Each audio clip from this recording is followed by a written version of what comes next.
Begin by safely raising and supporting the vehicle and removing the rear wheels. For additional assistance with that task, please follow the link provided at the end of this video if needed.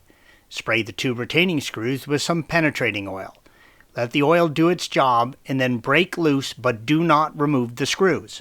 Blue arrow.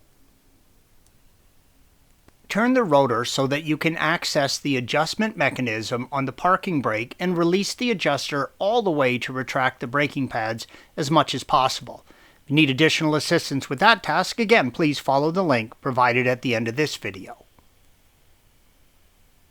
Compress the brake pads back into the caliper, blue arrow. If you are not replacing them, otherwise remove the brake pads. Again, please see our articles and videos by following the link at the end of this video. Use a T55 Torx if you have the original bolts that mount the caliper to the wheel carrier, blue arrows, and remove the two bolts.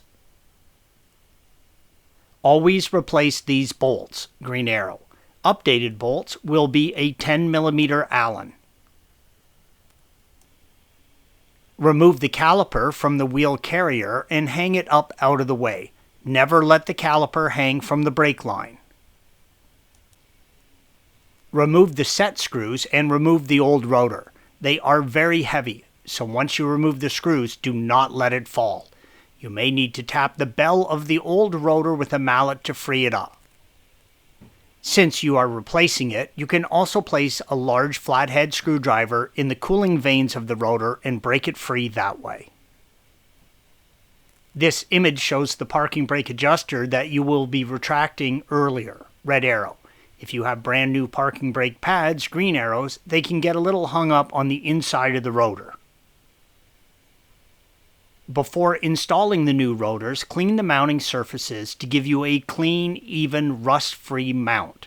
Red arrow. I like to put a light coating of anti-seize around the flange before installing the new rotor.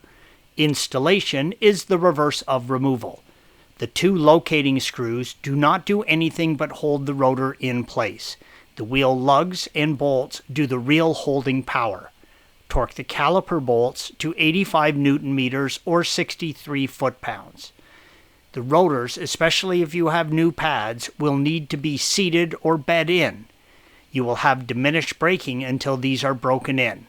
Please follow the bedding instructions from the manufacturer of the rotors you purchased. Thanks for watching. Be sure to subscribe to our channel and check out another video in this series.